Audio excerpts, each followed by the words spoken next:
Welcome to an unscheduled program we weren't supposed to have, but we do tonight. And What's a we lot of got breaking news? have a lot of stuff going on. It's hot. Oh, See, it's I'm always sweating. hot. Look at me. I'm sweating. Yeah. It's Orange and Blue Blood Thursday, version 2, and we're on tonight for a duration. A lot of things to talk about. Good evening to you, Brenden. Good evening to you, Father. How are you? I'm okay. You okay?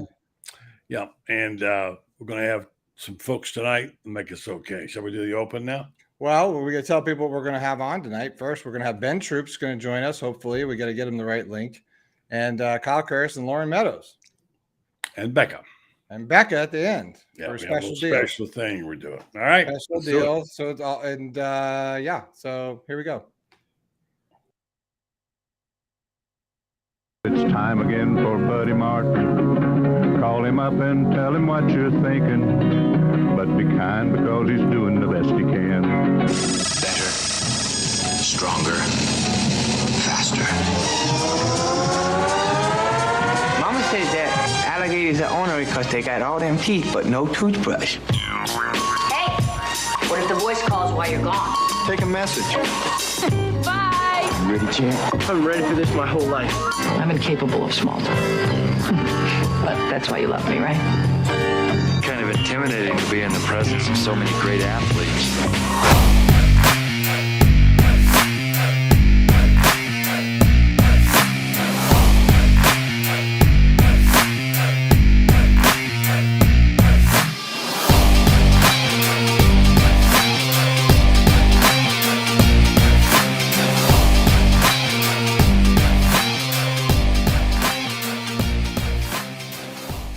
Good evening and welcome to a Thursday night edition of the show with Martin and Martin, and it's Martin. kind of a Martin. surprise pop-up Orange and Blue Blood Thursdays. Double Glad to Martin. have you on tonight, folks. And as soon as I'm able to, I have a couple of special announcements, and then let's say good evening to our friends Joe Blackburn. By the way, Alice was on last night. Great picture. Thank you, Alice. Hope you're watching.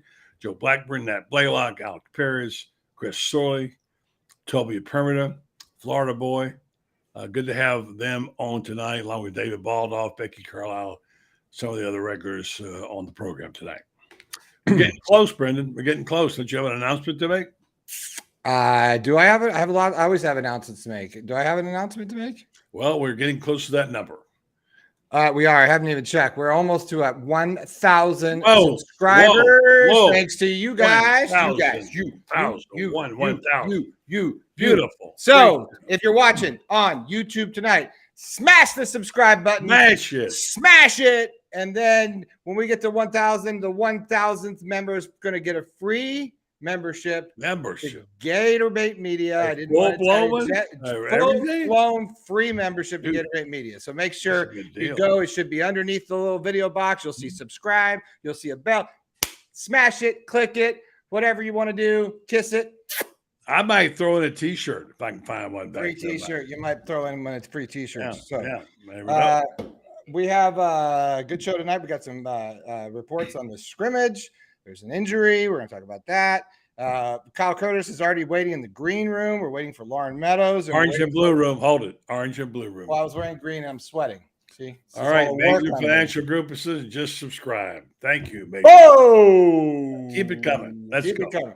Well, should we talk to Kyle while we wait on our other cohorts? Because he's waiting. You're running the show tonight. All right. Well, let's bring in Kyle and say, hello, Kyle. How are you, sir? I'm doing good. How are you guys doing? Good. Welcome to the show. I forgot to ask you. You any kin to Tony Curtis? No, I don't think I am. Okay. Maybe somewhere along the line. I don't know. You know how Ocala families are. Sometimes it's everyone's got roots everywhere. So yeah. His daughter's a famous actress. He's anyway. It's good to have you, Kyle, doing some good work out there on the beat. Brenden, a good video. Your colleague Lauren Meadows did an exceptional thing tonight. He's got a report on the scrimmage inside sources, not the usual stuff because they won't give it to us, but he's got people inside. He's got a really great report, which we'll get to with him in a moment. What's on your mind, brother? I've been bouncing back between here and there. or Ocala and Gainesville this past week. I'm moving in officially next week, so I'll be able to, be that much closer to the action. But yeah, it looks like we have our starting quarterback. It looks like Graham Mertz is the guy. Not much surprise there for us who have kind of been speculating over the past few weeks, but Graham Mertz is the guy after today's scrimmage. And I think, Gator Nation just got to get behind him and, get ready for a fun year. Well, it hasn't been officially announced, but it looks that way in today's report from Lauren. We'll take it away from him. He's got some good news about Graham Mertz too. So, well, I think we should get some of this.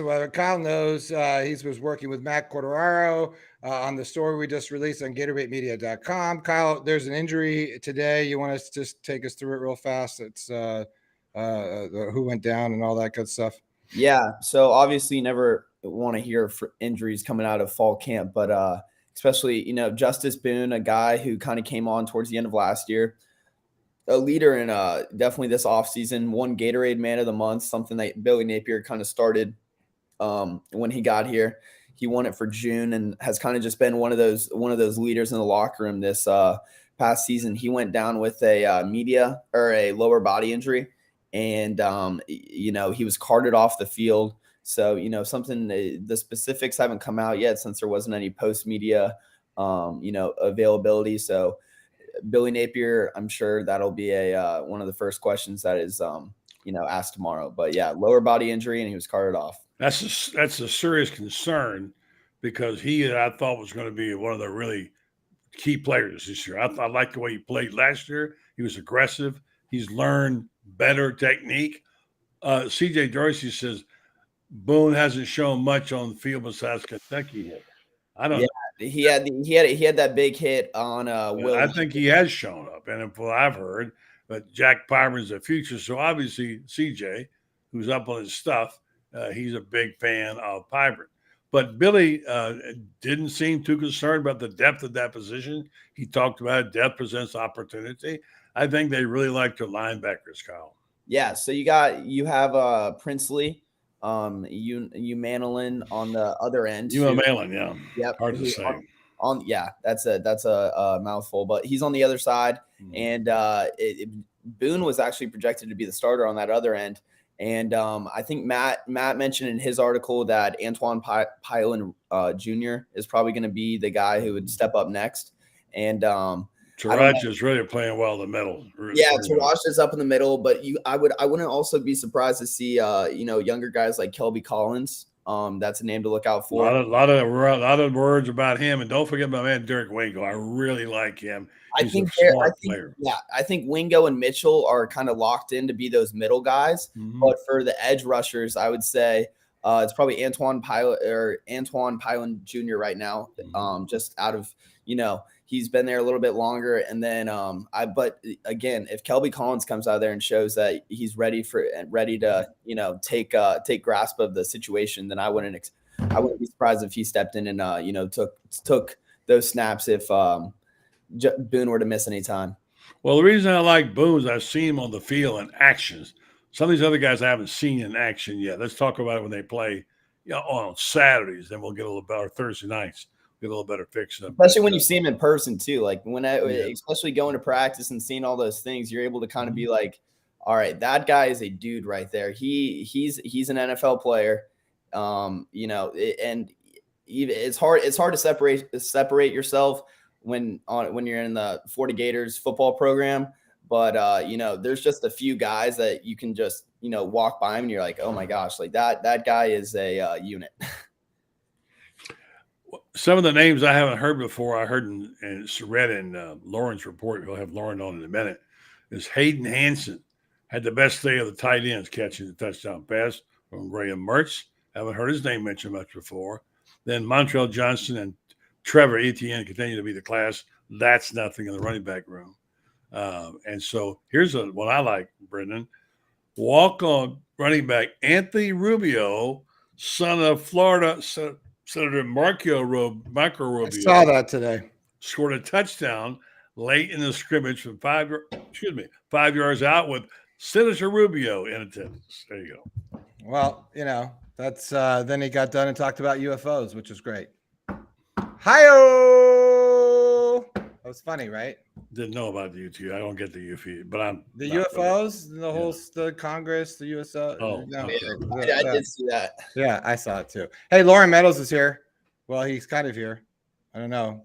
I don't see his camera yet. So but yeah, another good thing. You mentioned ETN and Montrell Johnson obviously leading that group. Apparently Austin Barber also had a great day. They were running behind him. Yeah, all day ran behind him. Yeah. Yeah, and I think that's good, having that chemistry right there and finding a guy that, all right, let's just rip it down this hole because we know our guy's better than your guy. So I think that's a good sign. Yeah, good point. Absolutely. Brenden, should we do a commercial, Brenden, and go get our other guy? He's not here. He logged on and logged off, and then he'll come back in. And we're still waiting for Ben Troop, but I'm sure he's got link issues. Well, we probably won't have them all at one time. But anyway, so if you're running the show, you go ahead. What can I read this card here? I want to say thank you. What's on the card? It's our friend Frank, Kathy, and Mark Alameda. Oh, that's cool. It's an unbelievable card. Yeah. It's such a touching thing. I read it out to my family. He sent it quite some time ago, and we have so much mail. We're just getting to it. But I just, from their faces, buddy and family, want to let you know how sorry my family is to honor your beautiful wife's passing. There are no words. We're so blessed to have had the life you could share for all those years. May God bless you and your amazing family. By the way, P.S., side note, I want to send you our contribution to your great show. My 39-year-old son and I listen to you almost every night. Mark is autistic, but he loves watching with me in the evening.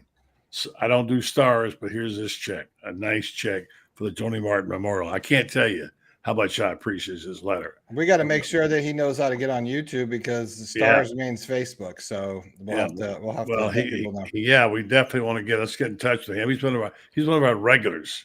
He's on all the time. So we really appreciate it so much. Well, thank you very much. It's very touching. And, we have a lot of people like that, and that's what makes it go round and round. So thank you for that very much. Yeah. We'll make sure that they'll find our way to our new YouTube home. Lauren's in the orange and blue room, buddy. I bet we got 10 more subscribers just because Lauren's here. I'd probably say we do. I think we should probably go to this commercial break really fast. You want to do this or you want to wait? Let's go ahead and do it right now with our friends from Meldon Law, right? Yep, Meldon Law. Okay, so a lot of people see you on there. They think, who is Jeffrey Meldon and what does he do exactly? So let me explain if I needed to. Let me have you explain and answer those questions. Meldon Law helps folks that are seriously injured in accidents. And one of the advantages is that we're local. The big box lawyers, the big box stores you see on TV, you're never going to see them. When you come to Meldon Law, you're going to see a Meldon, either myself or my son, Kerry.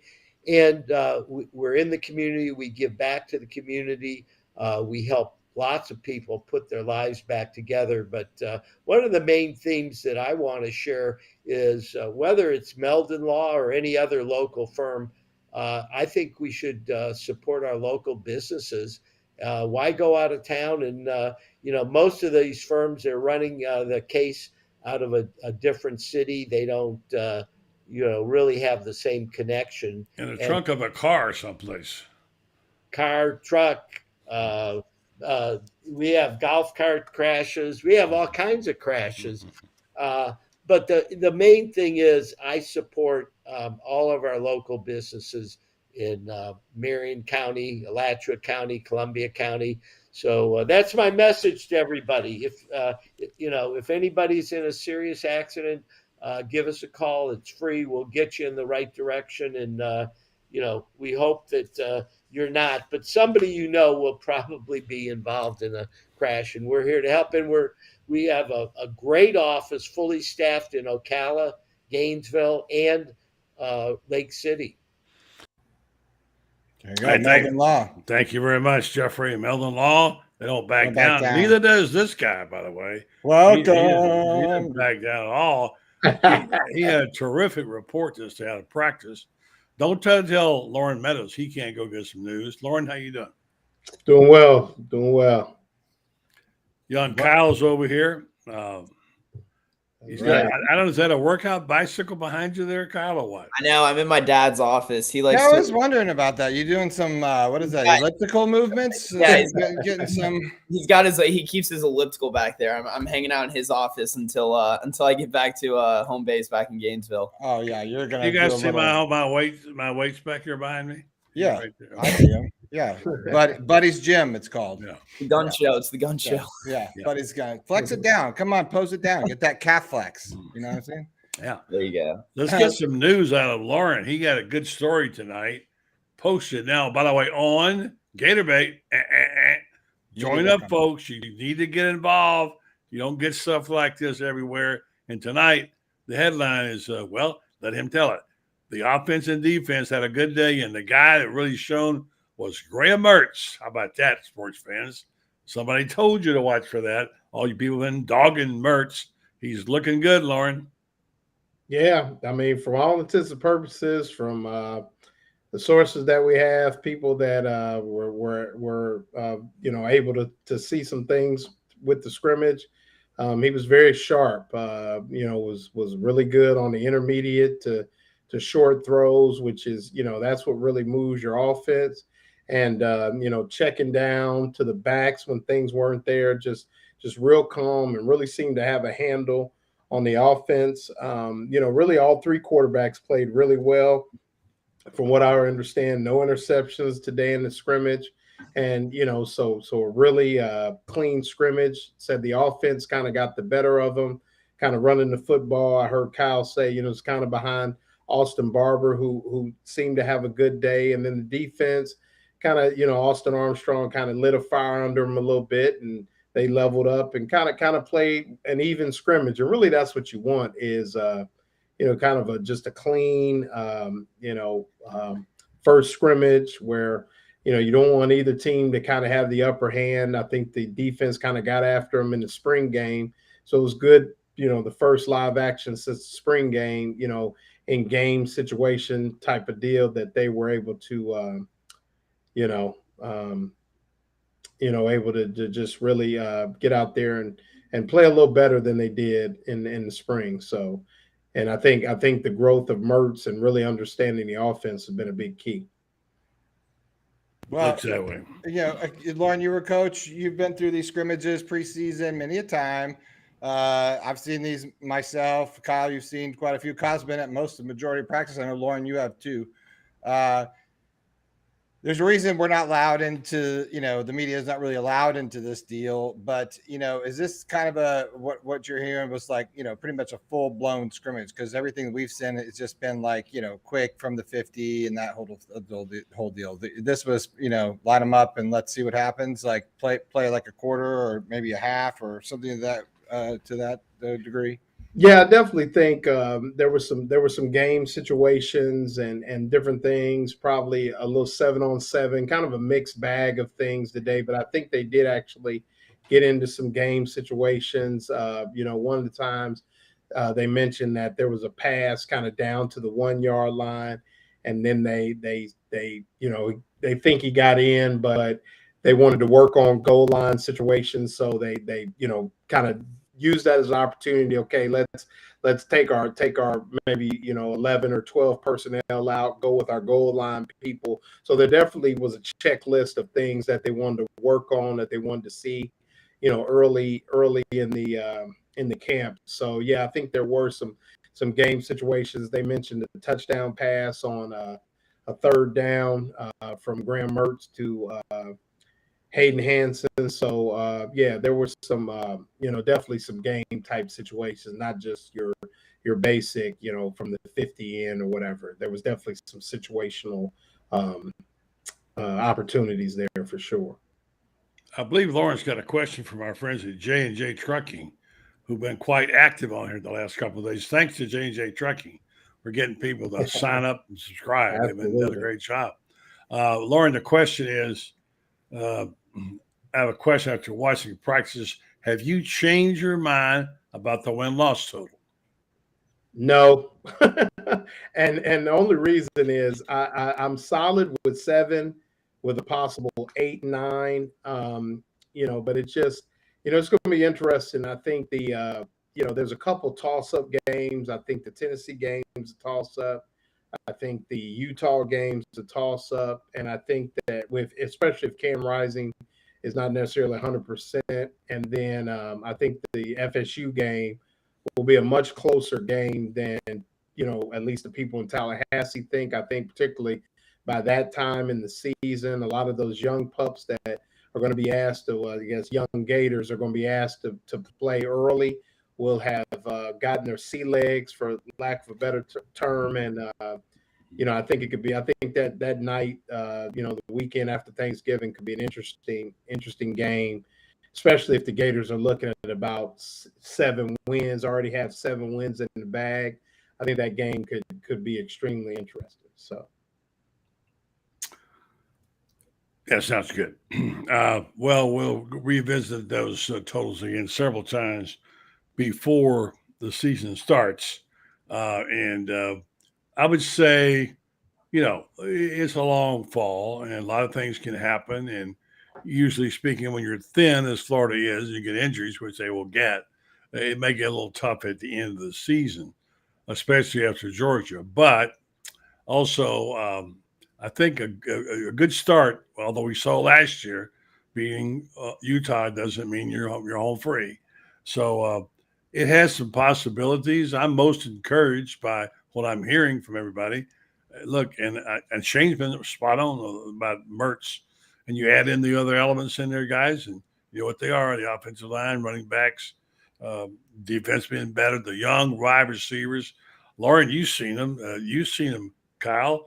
Those young wide receivers could be something else special. Yeah, and I think Adam Mazzell actually had a long touchdown catch today. I was reading over a few other scrimmage notes that a few other outlets did, and I think Adam Mazzell actually had a long touchdown catch. Just, I don't know, every time him and Eugene Wilson have kind of stuck out. I know we talked a little bit about Andy Jean too, kind of coming in and making an impact right away. From what I've seen, what I've heard, Andy Jean seems to be kind of that more route technician guy, getting open, just separation and stuff like that. And Adam Mazzell and Eugene Wilson are just those speedsters that kind of reminds me of the Jeff Demps, Chris Rainey day back when you'd give him the 1-2 with just speed right there. So, and Kyle, we also heard Shane Matthews say Monday, and said now 2 times, that these young receivers remind me of the receiving core he had when he had Ike Hilliard, Riedel Anthony, and Jaquez Green. 3 All-Americans. They weren't all 3 All-Americans at the same time. 2 were, and then they followed up with Jaquez.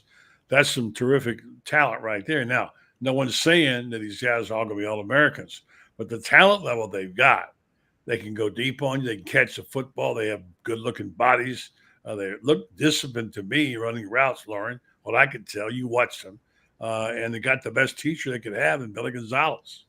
Yeah, they better run disciplined routes. If you know what I know, with who's coaching them, I mean that's a given. But yeah, just like I said, I mean, you and I mean, one thing I think all 4 of us agree on is the hiring, the return of Billy Gonzalez is going to pay dividends for everybody, and from Ricky Pearsall down to Marcus Burke, anybody. I mean, that's playing receiver there. But I think, the thing that's going to be cool, I think, about these young receivers is, particularly the 3, Wilson, Mazzell, and Andy Jean, is the fact that I think what's going to be nice is each game I look for, 1 or 2 of them to just kind of, make that little play here and there. I mean, nothing to really jump off the screen, because they've got some other guys. Caleb Douglas, I think, is still going to be a factor there and things like that. But Frazier, by the way, don't forget Frazier. Don't forget, and you got Frazier as well. But just here and there, a couple passes, a couple catches every single game, and just really see them mature. And like I said, by the time the last couple of weeks roll around, I think they're really going to be, where they need to be. And, Billy Gonzalez has always been somebody that likes to kind of roll his receivers and things like that. So I think that, that's going to be really fun to watch as them mature, game by game. But definitely, I think Kyle's spot on. Whereas, I always call him Eugene Wilson and is kind of like a crash and burn guy. Andy Jean's kind of like that smooth Cadillac, that kind of thing. And then, just kind of that nice luxury vehicle. And then Mizell's like the sports car of the group. He just make it flat out fly. I mean, I think he's, anywhere from 10.6, 100 meters, all the way. I mean, so just big time track vertical speed. So I think all those things are going to be on display throughout the season, and it should be fun. Lauren, you came away from that report, and you had some good people giving you information. It sounded like, from reading your story, by the way, which you can read on Gatorbait, you thought that everybody looked better. You can't tell about the defense, so you have real contact. But it sounds like the unit's coming together, and the guys who are in charge of running the show are pleased with the skill positions. Is that about right, Lauren? Yeah, I think Lauren's mic's having some mic issues. So I think what we're going to have to do is Lauren come pop back on. Franz Beard just popped in. So we'll bring him in. Lauren, why don't you kind of I'm going to hang you up. Why don't you come back to us? We'll bring in Franz. Hey, Franz, how are you? Another day in paradise, guys. Good to see you, Francis. Good to see you guys. Yeah. How are we doing? We just talking about Lauren's story he has up tonight on some of the information, and the offense, defense, both getting good reports. March got another good report. The defense looks like, despite the injuries, being concerned about some injuries now, which are going to be a factor, it sounds like, from what Lauren said, Lauren can't hear. It sounds like that they've got some things going there. Fans, is that what you're hearing? Well, I'm not hearing any major injuries on the defense. I know that Shamar James will be back probably tomorrow, from what I understand, or the next day. The one thing that I can say about Justice Boone is I've heard that they think it's not a real issue. Overall, I'm hoping that's the case. That may be just wishful lower thinking. Body injury, huh? Yeah, well, that's the same thing they said about Shamar James, and if it's a 7 to 10 day deal, that's okay. If it's longer than that, then you start running into game prep for the ball game with Utah. And got to remember something. That's 3 weeks from tonight. Yeah, you really narrow that down. Lower body injury could be a turf toe, could be a knee, could be a groin, could be anything. That really narrows it down. I love how they describe these injuries. Yeah, well, they're not going to. Billy is really tight about injuries. He will not tell you anything about an injury, anything more than he has to. Even of course, he's from the school of Nick Saban. That's why. Well, yeah, but that's been a long-standing policy since dating back to Urban. Zook would, you ask Zook a question, he'd give you a plot and 3 subplots for an answer, even regarding something as simple as an injury. But when Urban got here, they started tightening up about anything regarding injuries, and it's gotten worse, tighter and tighter and tighter, to the point that we're not going to hear anything until maybe we'll hear something.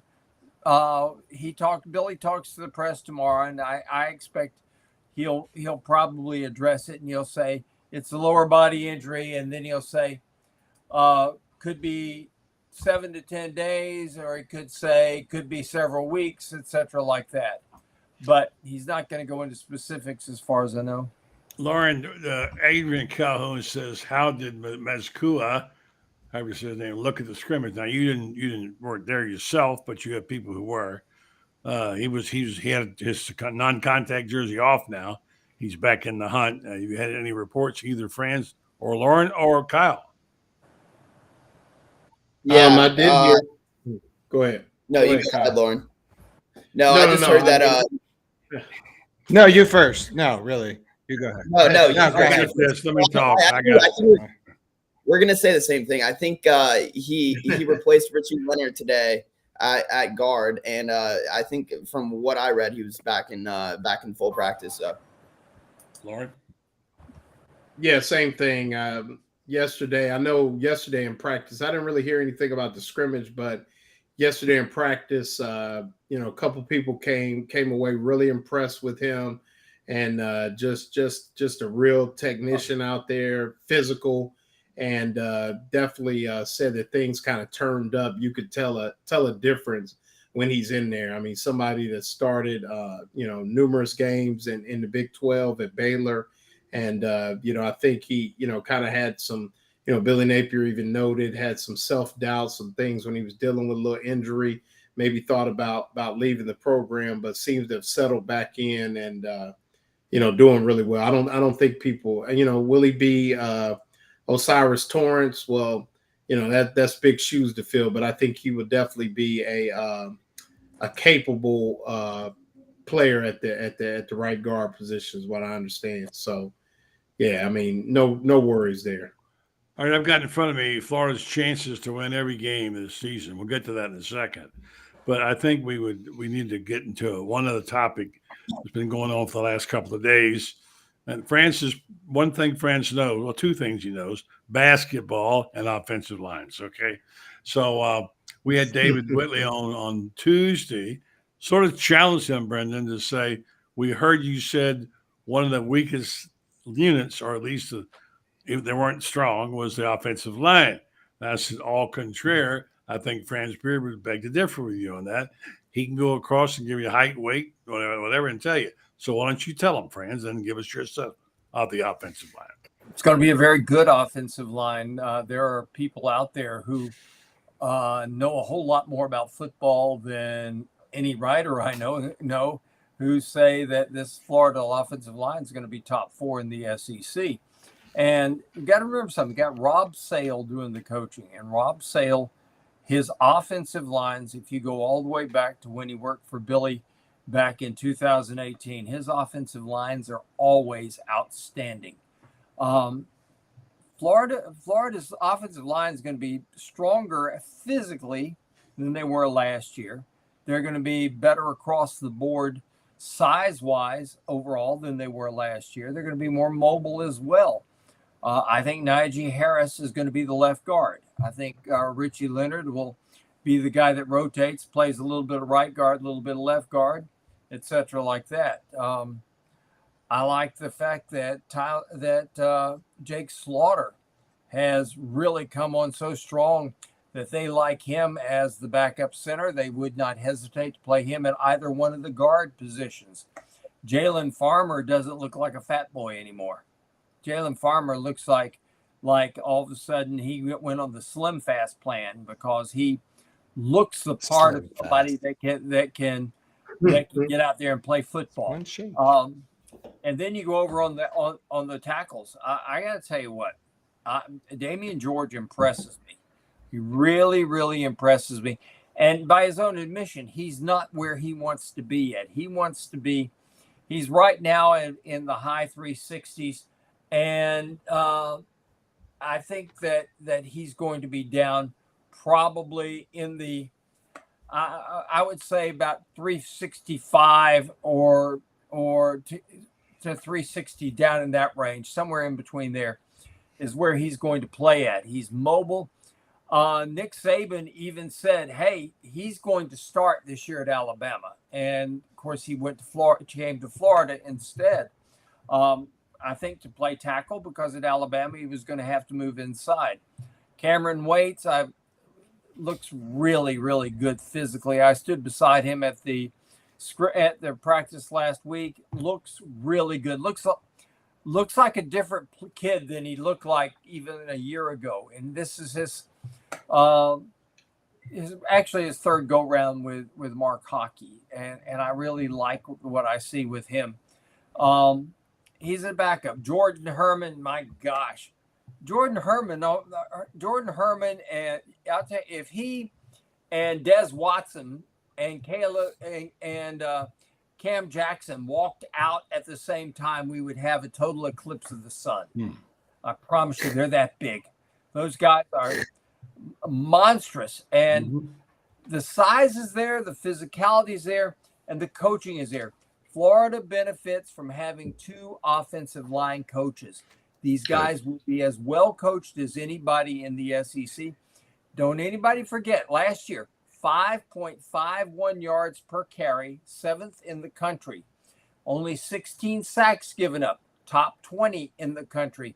And that would have been a whole lot better, except they gave up 4 in the bowl game out in Las Vegas, and that was playing without Osiris. That was playing without a couple of starters on the out. Richard Gourage didn't play in that game, etc., like that.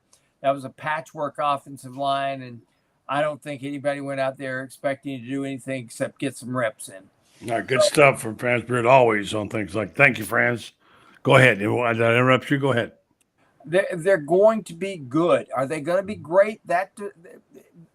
They got to get through this thing only needing about 8 guys. If they can get through this season with an 8-man rotation, they're going to be really, really outstanding. If they got to use more than that in the rotation, it's going to, it might be the sign that it's going to be a long year because of the fact that means you're having injuries.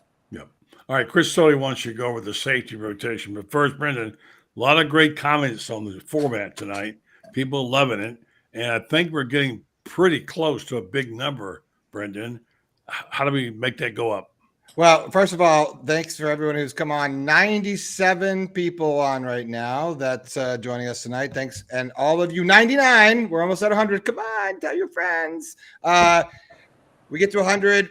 Everyone smash the subscribe button. Please subscribe to us. Like the show. Comment in the chat.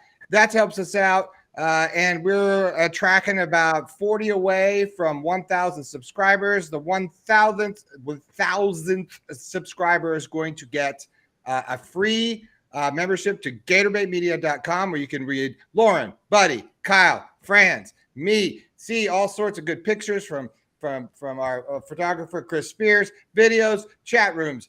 Buddy Martin show is actually streamed on the Gator Bait Media at the same time. Yeah. Or excuse me, GatorBaitMedia.com. So yeah, come on, join us, subscribe. We need it. Yeah. We need it. We need the Thanks cash. for We need the going. money. 1,000 opens up super chats and all sorts of stuff. So that's our promotion. That's all I'm going to say about it. I'm done. Oh yeah, go to GatorBaitMedia.com and subscribe. That's it. Joe and JJ just said we would have hit 102, which is nice. So here's what we'll do. I'm giving you, if the 1,000th guy, I'm gonna throw in a T-shirt from somewhere, and it might be used, but I'll throw it in. We got T-shirts coming, by the way. One of your used ones that's got still have the essence of Buddy on it. Well, look at me. I've got some essence right here, Franz. You want to borrow this one? You can borrow it. Well, you can volunteer yours. Throw yours. Yeah. Or if you rather have it, if they out rather have it, Lauren will give them some swag from the Spurs, or Franz, or Matt, or Kyle will streak. Okay, down University Avenue. No, Franz is going to give away. They can't have my Masters. They can't have my Savannah Bananas cap. I bet you they can. You can have the players hat. Yeah, I bet they can. tight. That's tight. That's tight. Yeah. Maybe we can throw. Buddy, yeah. Just to answer Chris Sorley, I'm going to go with I think it's safety. And France, you can back me up or refute it. I'm going to say Wilson and Moten at safety. I right now, from what I've seen, I would say it's going to be Moten for sure. Moten looks like. Yeah, I saw Moten and I thought I was looking at his dad. I mean, his dad was here 40 years ago, and I mean, the physical resemblance is unbelievable of those two. The guy I just like Miguel Mitchell, but here's the thing: I think Miguel Mitchell's going to wind up over there and as the star guy. Because I think they're going to want I think they're going to really want that physical guy out there, and I think he covers well enough to be that physical guy. Another guy, I'm going to tell you who's going to play, and it's going to surprise everybody, and that's Weston. Weston is going to play this year. If he's going to be on special teams all the time, I know that because there are coaches who say he can make the NFL as a special teams guy right now. He's that good on special teams as a coverage guy and a wedge buster, etc., like that. But he's 6'3" and he's 232 pounds. And I think he's going to be that guy that gets in there and gets there against teams that have big tight ends. And he's going to be that guy that takes them on. He's faster than they are as a wide receiver. And my gosh, I know there's probably 152 million people in America who would kill to have a body like that. Yeah. By the way, I'm on record having said 2 years ago and last year, give me a hard-hitting safety. I've seen it when they can come up on you and put a body on you. They're fast and can play the ball. It's like a linebacker who can play like a corner. There aren't many guys like that. If I'm hearing things right, what little I've seen, Moten could be that guy. Moten very. Go ahead. Sorry. Oh, yeah, just very versatile, very smart, just brings a lot of intangibles to the table. We got to talk to him after practice yesterday, and just really, really a stand-up kid, really happy to be at the University of Florida, has a clear mind. And I think one of the things that I like is, he talked about some of the communication and things like that go on. And I think he's at the forefront of that. Last year, it seems like the back end of the Gators had a little disconnect. And I think he's looking to really, bridge that. And he's brought some of that from Michigan with him. And I definitely think, we could kind of interchange some of the names we called out, but I think Moten, definitely. Yeah, I'm kind of like with France. When he walked in, I was like, oh, he's built like a backer. He knows where the weight room is, and I think it's going to pay off for the Gators. I think if he could stay healthy, he could have a really good year. When you're reluctant, you don't know your assignment, and you're reticent, you don't hit with authority and thunder, like Lawrence Wright or whatever. This is what I want to see. I want to see the back end. I think it'll be better. I know it'll be better this year. Knowing their assignments, know where to be, so when they can tee off on somebody, come up on a running back and stop him in the hole, and then cover the tight end or whatever he's got to do. That's the kind of athlete I want to see back there at safety. I think that Florida's entire secondary is going to be better. I don't know. I don't know what it is about it, but I think Corey coaches better by himself back there than he did sharing the position. He's got to be in charge. Yeah, I agree. And it might have something to do with he knows how all four guys have got to work together, and it just in his mind it equates to, okay, I got to do this, this, and this to make it all cohesive. But I just, from what I've seen, I think, and I haven't seen him that much, but watching them the other day and the communication, the way they rotated. Yeah. We didn't see a lot of blown assignments, Saturday, and which is what you expect the first time what was that, fifth practice they'd had or something like that. You expect to see guys getting chewed out because they blew an assignment or whatever. Didn't see a lot of blown assignments. Saw some guys get beaten, but it wasn't because they blew the assignment. Yeah. I want to hit reset. We've got 118 people on right now. I want to hit reset and ask Lauren. I want to reset on what we saw at the scrimmage. What not saw? We know we're there. What we heard about the today at the scrimmage. You wrote an article for GatorBaitMedia.com. Lauren, just give me just quickly, just run through what kind of you said earlier and kind of what we're talking about here, right now.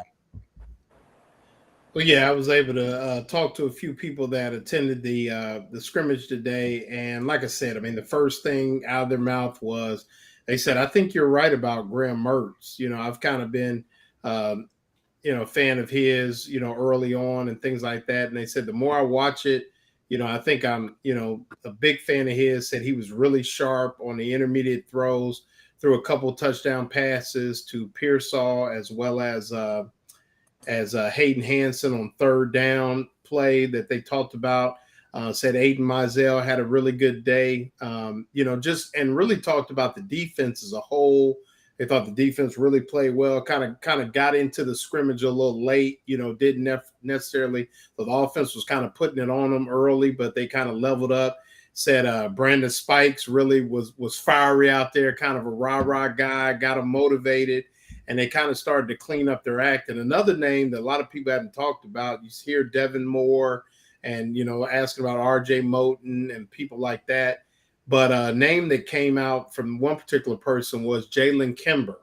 Really had a really good scrimmage. Yeah. And, he's finally healthy at Florida. A lot of confidence. We talked to him the other day. And so, that was a name that came out of the scrimmage as well. But said Hayden Hansen had the best day. The tight ends obviously came away impressed with the two top tailbacks. I don't know if we call them tailbacks anymore, running backs, just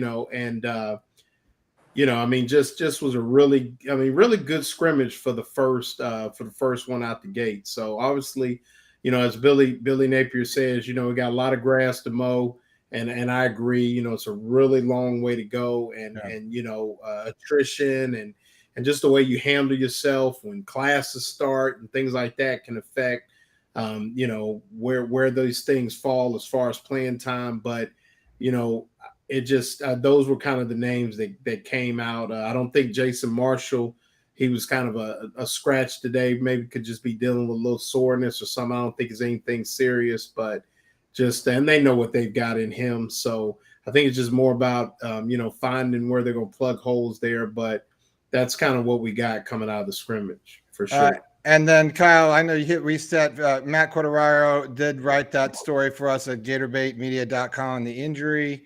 A couple of people had texted me. Just real quick, hit that. Yeah, so Justice Boone, starting edge, is supposed to go on the opposite side of Princely. Help me out. Umanilin.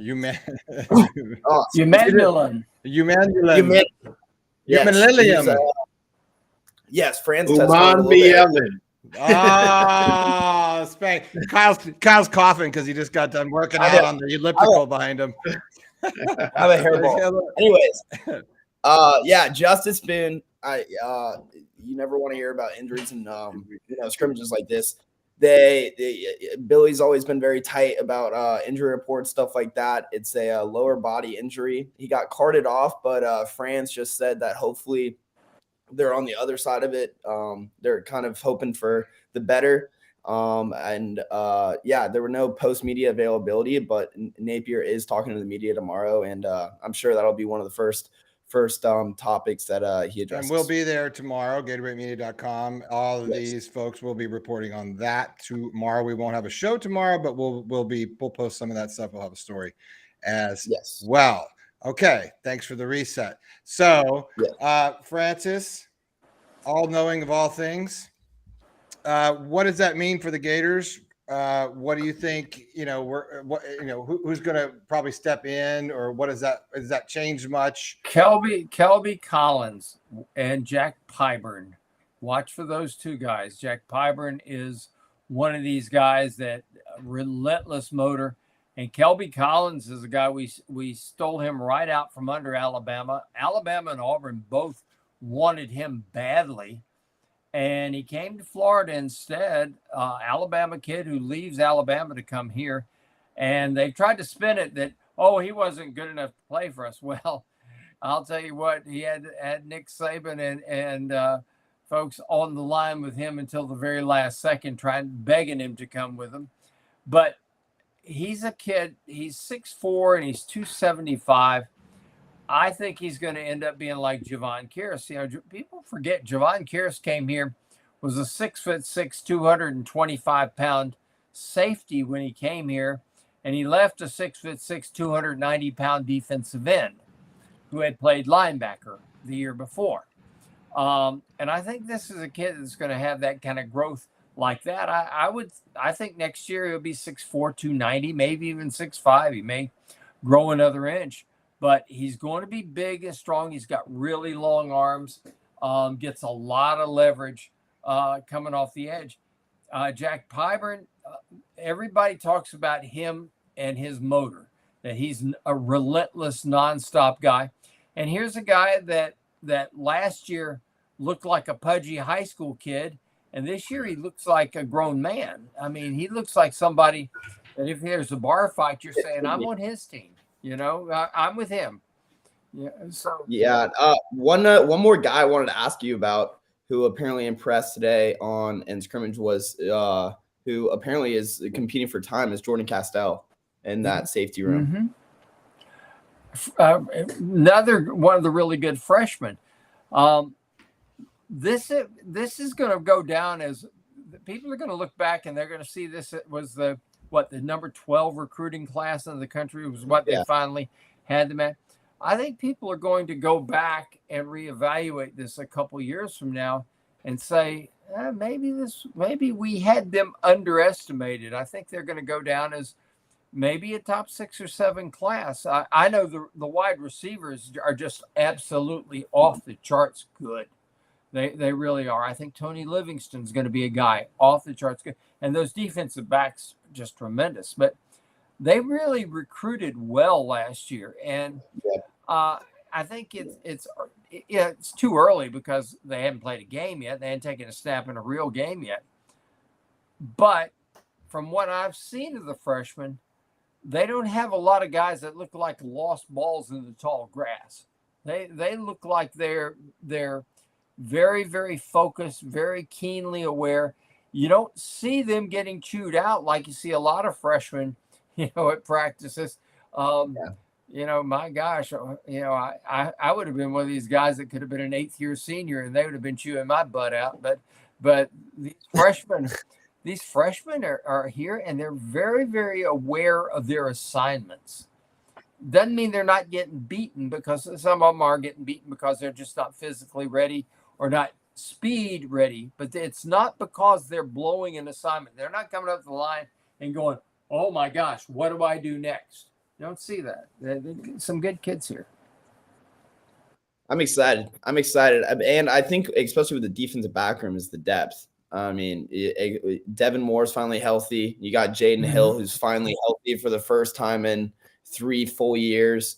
And then Kamari Wilson kind of coming into, I think he's finally got his feet under him a little bit after a shaky freshman year. He's 220 pounds now too, guys. Don't forget that. I mean, the kid is that could be another hard hitting safety that Buddy was talking about. Really put on the muscle. I like him a lot. And for all the talk we're doing about these freshman wide receivers, guys, everything I've heard is that Caleb Douglas and Marcus Burke have been outstanding. I mean, not just good, but outstanding. I don't worry about the wide receivers. Billy Gonzalez is here, and the wide receivers are going to be good. Anybody who doubted Billy Gonzalez didn't see Freddie Swain in 2019. All of a sudden, boom, boom, right across the middle against Auburn. Auburn is still wondering, where did he come from?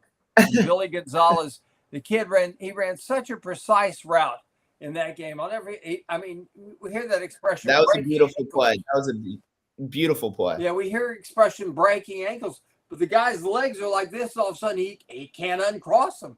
And boom, there goes Freddie. And he did it twice against him. There's a reason why this guy is so highly regarded as a wide receivers coach. It's going to be a better coach team than last year. I agree.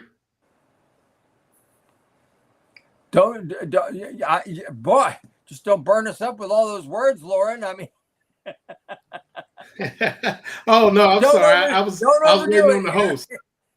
Yeah, I was waiting on the host. I agree wholeheartedly. I think that I really like this staff, and like Fran said, when they added Billy Gonzalez, it just really topped it off. I mean, I'm in the same boat with France in my admiration for Rob Sale and Darnell Stapleton on the offensive line. Obviously, Billy Gonzalez and. Even a lot of people, they talk about these names, but the job that Jabbar Jalouk has done with the offensive backs and Coach Chaos with the defensive line, and obviously homegrown Mike Peterson. I mean, just a lot of, really good coaches, and even some of the supporting cast, I just think is super. So. It's definitely not the staff that has me. I mean, it's a lot, that goes into winning football games and things like that. And, like I always tell people, when you're playing receiver, for instance, and it's kind of, it's not the catch that's hard, it's the getting open. So, the work that needs to be done during the week in and week out for the next 14 weeks, that's where this team will be judged on. And, I think that's where they are. But I mean, yes, as far as the staff and things like that, I think they, they've done, Billy Napier has done a great job of getting some people together. And like I said, I'm at 7 wins, but, I'll throw a couple in the air and it could be 8 or 9. I mean, it just depends. Well, that's it's rare that we get the Gator Bait Brain Trust all on at the same time. So now that we've had all this big audience, and I think it'd be a good time to discuss.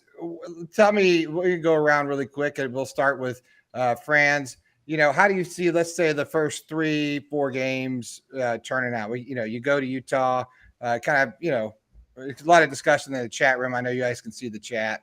What do you think? And we're talking about wins and losses here with what we know now and what you've seen, Franz. Game one's a winnable game up there at Utah, but let me tell you about what Utah is. Utah is as opportunistic a coached team as you'll find. They let other teams beat themselves, and they are quick when that other team makes the mistake. They're quick to capitalize on it. If you go up there and you don't make mistakes, you can beat them because they're not going to be a quick strike team. They never have been. They're grinded out. And if you can keep them having to stay on the field and dinking and dunking, you got a chance to beat them because those kind of offenses rarely succeed over the length of a ball game because sooner or later, if you're not moving the ball with any consistency 7, 8, 9 yards down the field, the longer you're on the field, the more prone you are to mistakes. Spurrier used to say that. Games 2 and 3, they win in a heartbeat. Then comes Tennessee here. Tennessee hasn't won in 20 years. And I've got this feeling that Tennessee fans may be calling for Nico. Okay, I'm going to try to say this. Come on, fans. I am a Mialeva. Okay. Oh, whoa. Okay. Hey, it's like when I used to teach English in Korea. Break it down by syllables. I am a Mialeva. Okay. I don't have the graphic where it breaks it down. The whole Tennessee. Nico. They may be begging for him to be the QB by the time the Florida game's over. I'm not sold on Joe Milton. He's busted twice trying to be a starter, and now he's starting a season, and he's got a ton of pressure on him. All right, let's go, Kyle.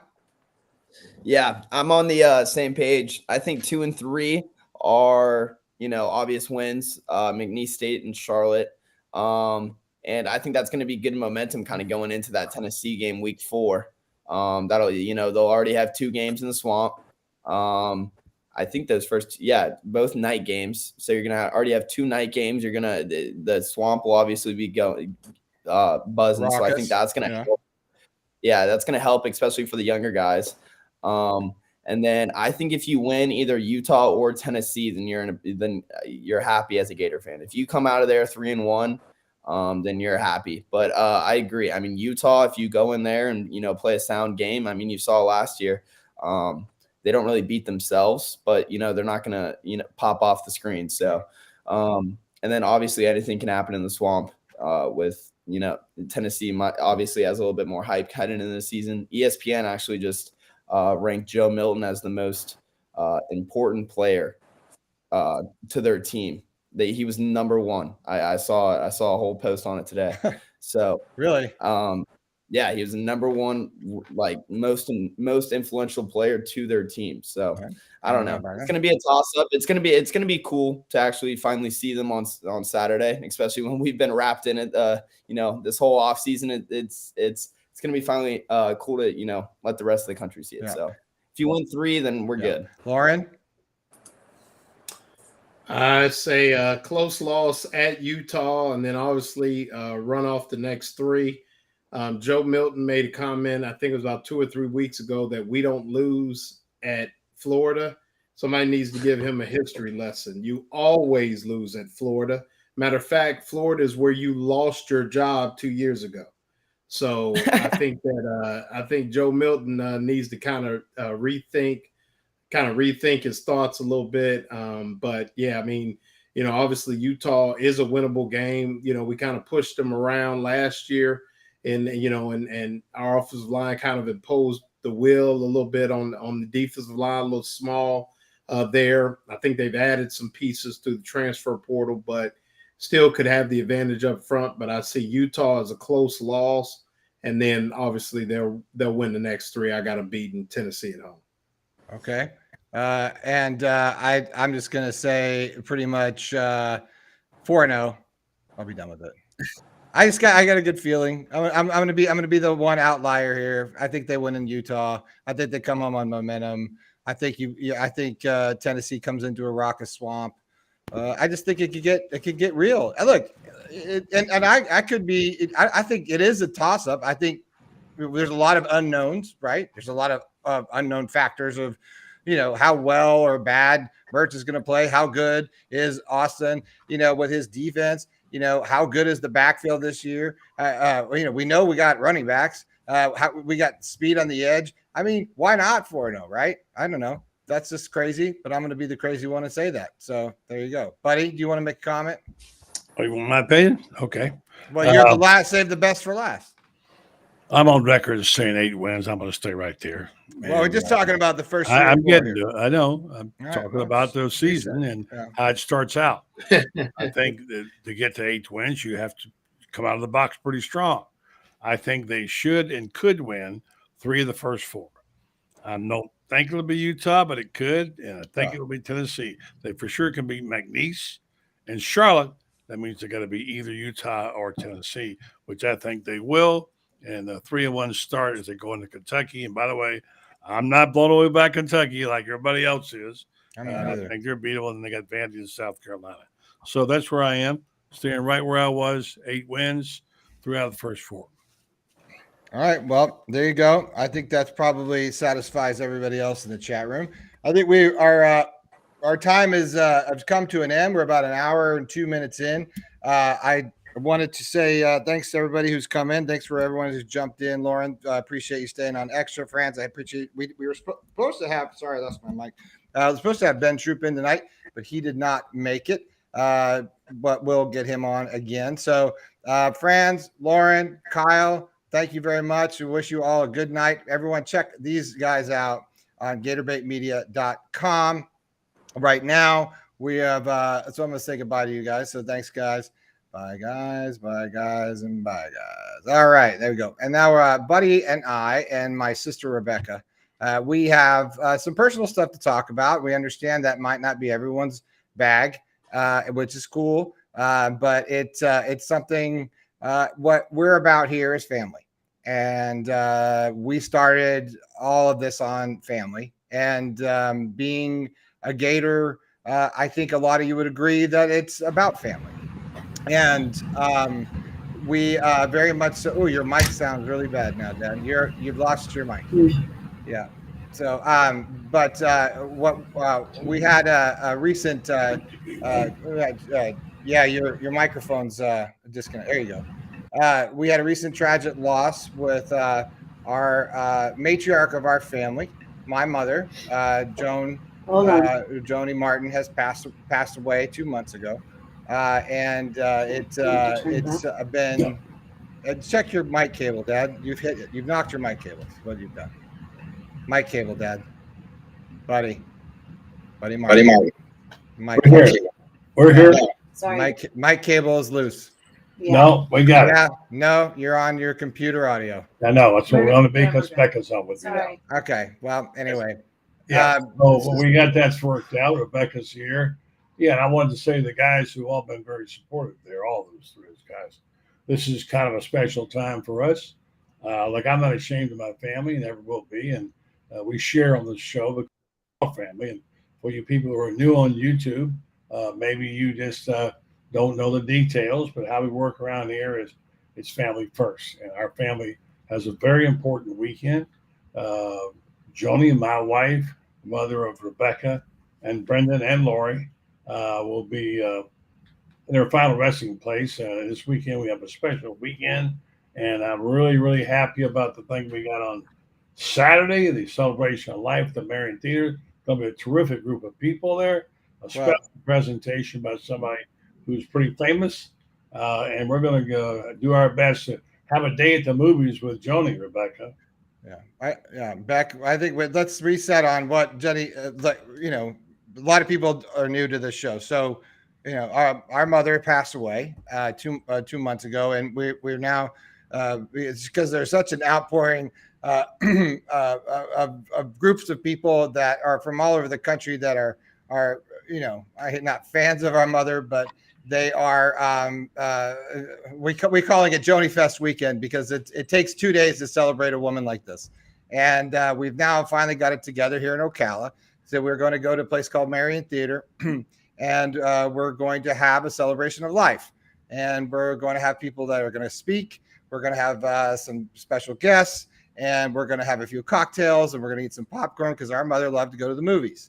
And so we wanted to just take a moment to tell those supporters of this show who have been with us for years, who've heard Buddy and I scream out "Mom," a million times when something went wrong, and Mom brought us a cup or a glass of water or whatever it was, it was a special woman, and so we just wanted to take a moment to sort of recognize that. Becca's in town for it on Saturday, and Sunday we have another service. Becca, what would you like to say? Wow. Oh. Am I allowed to speak? You're allowed to okay, speak. Great. Yeah. What I would like to say is that Miss Joni is the OG, man. She's the original. She was the biggest fan of this guy right here from day one, and certainly all of us kids. She was certainly part of the inspiration, and I know encouraging when you guys went to that airport 5-6 years ago now. Just starting this from the ground up and starting that Facebook Live show. She was a Gator fan. She loved sports. Even though she complained about having to watch sports, she loved her golf. She loved her Gators. She loved the Broncos. She just was an all-around sports gal. And I think the greatest thing about Mom is just that she was everybody's cheerleader. And so I know she would love to see this and this show now that's come onto YouTube and sort of evolved to be what it is, and all the hard work that you two have done to get it here. I think she would be proud. So I'm happy to be here this weekend to celebrate her, be with my family. Watch the YouTube numbers grow. She would love that, wouldn't she? She would. She would be telling everybody, just like I did the Ocala PD last night. She did her thing last night. Listen, he had a Gator tat, and I thought, well, he needs to know about the show. Last night coming in when the alarm went off. Because that's what Joni would do. Yeah, exactly. Joni would have said, do you know about the Buddy Martin show and the Gator Bait Media? And he did not. And so I enlightened and informed him. So, that's what it's all about. So my family's coming in. Shout out to my husband, Jeff, who I know is watching, and my kids who are coming in, and all of our kids and the grandkids of Buddy and Joni. We'll be celebrating her this weekend as we lay her to rest, and we sure miss her. So yeah. So Buddy's going to speak. Becca, you're going to say something. Are you going to say something, sis? Are you going to talk? Yeah, she's lead off. You're the lead off. I don't know the run of show. Speaker, I don't know exactly what it is yet, but it'll be good. I got mine ready. I'm ready. I'm good. a little bit Brenden ready. wrote a beautiful piece the other day. I know. I did see that. This is where my husband says we have the bullshit gene in this family. Yes, so we have the bullshit gene. It'll be fine. Well, I call mine journalism. Oh, boy. Here it is. Wait a minute, I have a There journalism. it is. Hold up. Oh, yeah. You've got journalism awards. You got some hardware, sis. I have some hardware and a degree. I just wanted to say that a column will be posted tonight. Tomorrow morning it will be posted. You always say it. It's not going to be posted tonight. It's going to be posted tomorrow morning. Yes. So go ahead. Anyway, a column will be posted on Gator Bait sometime in the near future, which will talk about my wife Joni and her role. And the title of it is "Thank God and the Gators." The Gators figured in my marriage to Joni and the tremendous years we had together. And so if you care to read it, it'll be on there sometime in the near future. Yeah, it will. Tomorrow morning will be released at 5 a.m. So it gets a whole day for everyone to enjoy it. It'll be up all weekend as a feature story. We'll run it all weekend. It'll be on the front page of www.gatorbaitmedia.com. You can go there and you'll be able to see the story. I will leave it as the feature article for the next 3 or 4 days, and it's going to be free to everyone to see. You don't even have to join Gatorbait to read it. It's a very, very special story, and I think everyone who has a mother or is look, if you got a heart, you're gonna love it. I know. I'm looking forward to reading it, and I know our fan base is too. And we wanted to just take this moment to talk to everybody, and because you all are a part of what we do here, and I think we get a lot of guff and crap about being homers and all this kind of stuff. But Dad, is the article? Can I get a little preview? Is it, it's about how you and Mom fell in love and as being Gators. Isn't that correct? Actually, that's the way we met. Right. And it was, I'll just give a little title insert and a little from the column that I was sitting at a place called Humpty Dumpty Drive-In on University of 13th. I was a senior to be at Florida. My roommate, PK Beck from Chiefland, and I went to get something to eat. And we're sitting in the car with a hamburger. Your fraternity brother, right? Yes, yeah. And my roommate. Yeah. And he looked up and said, "But there's Vic Miranda. Vic Miranda, all SEC guard on Florida's team, and a sparring partner with a light heavyweight champion, Willie Pastrano. Tough guy walking down the street with his pretty blonde." And so PK, my roommate, said, "Let's go say hi to Vic and welcome him back to school." We got out of the car, walked over and said, "Hi, Vic." And Vic said, "This is Joan Sharp.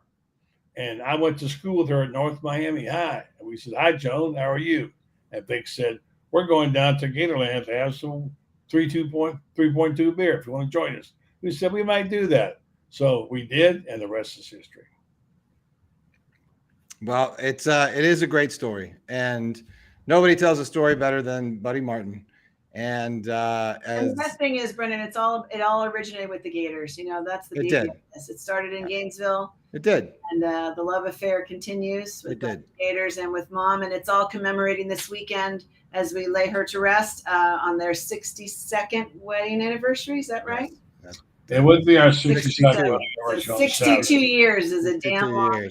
I just want to say thank you to everybody, by the way, especially people like Adam Volpe at the Marion Theater, George Albright, Carswell Ponder, the people that have stepped up to support our family, and all of our listeners and viewers here. David Arnoff says Joni looked great in orange and blue. She sure did, David. There are some people who know Joni and knew her. But thank you for letting us come on tonight and talk about this weekend. It's going to be an important one for our family, and I know you all understand. And thank you for indulging us. And I have up there. We're not pandering, by the way, for this. We have a donate to the Joni Martin Memorial. If you go to my Facebook page, we have an actual link to the memorial. But if you do Venmo, this money is going towards a lot of good things in the name of my mom. And we're not going to sit here and go through the list, but it is something that we're books, things like that. Right, things like that, helping people, and because that one thing Mom did is she helped people, and she touched a lot of people's hearts. So that's from Frank Coleman and his family. Frank, nice. Kathy, Mark. Yeah, they sent a check with it. So nice. I want to say good evening to them, and thank you for their support. Thank you for your love. That was touching, really, really touching. Yeah, it was. And we got a nice the Blackburns are praying for you all. Thank you, Joe. Joe. Thanks, Joe. Thanks, Joe. A lot of people are saying great story. That's amazing from JJ Trucking. Thank you very much. We had to kick out a troll. That's nothing new. Got a troll. That's okay. France Beard, don't worry. Yep. It says we've got Joni looked great in orange and blue. Just some nice comments. And Franz took care of the troll, by the way. Franz was on it. It was all fine. By the way, Franz it's a great handled it. column Franz wrote on her right off the bat. Yes, it Yeah, was. it was. Yeah.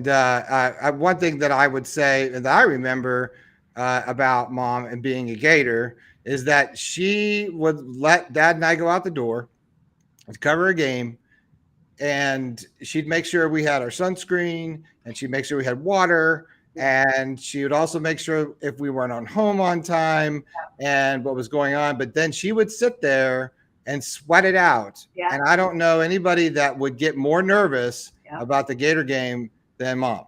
And she would get so pissed if they played bad. Yeah. She would sometimes. Yeah, we come home. She'd be in a bad mood if they lost. Yeah, I would check on her during those times when you guys were at the games because I knew she was stressed out about it. Not like it when they played crappy. Yeah, and because it's not, and Rebecca and her husband, like we all watch, like everyone is locked in. Yeah. But she's in Pennsylvania or whatever. Dad and I are at the game. Sure. If it's an away game, we're home. Mom would be on the edge of her, and we're talking not just football, baseball, whatever was any sport. Any sport. Yeah. Mom loved golf. And then they won, and you called her. There are many times if it was a last second Gator win or some of those Hail Mary, but she'd answer the phone. There wouldn't be hi, honey, how are you? She'd be like, woo! She'd be screaming. But warning: don't ever ask her an opinion if you don't want the truth, because she will definitely tell you what she thinks. You may not want to hear it. And the funny thing about it, as I said in this column, she always said my opinion doesn't count. Are you kidding me? Everybody she ever gave advice to says she told me this and she was spot on. Yeah. And by the way, she did not mince words. No, it was usually about your hair. Yeah. or you're drinking too much, or the girl you're dating, and all that stuff. She would say, buddy, look at the camera. That's what she'd probably tell you. She'd say, buddy, look at the camera. That's what she'd say. Right. Or she'd tell me to change my shirt because I look like crap. She'd be like, your shirt looks bad. Yeah. We'd get off the air and she would not hold back. With what you were wearing or what I'd be like, great show. I'd be like, really? Your shirt, you had sweat on it. You look like crap. Or she'd be rearranging your furniture because she didn't like that either. Yeah, she would tell you. But she'd tell you the things you didn't want to hear, but you needed to hear. Mm-hmm. And I think that was her superpower in a lot of different ways. Mm-hmm. And I think that's where a lot of these, for me, and what I wrote about for what I'm talking about on Saturday is that, that Mom had this ability to sort of like tell you something like you needed a little lipstick, but then she'd help you figure it out, right? J&J Trucking just said, I need a woman like that. You're not wrong. You're not wrong about that. You're not wrong about that. It was amazing. Everybody, including Ed, would like to have a woman like that. Yeah. I remember that time in college, I took that class and you had to fill out, it was a sociology class. And they said, okay, this is a test, fill out a little bubble test, number 2 pencil, fill out all the things your mom does and all the things your dad does.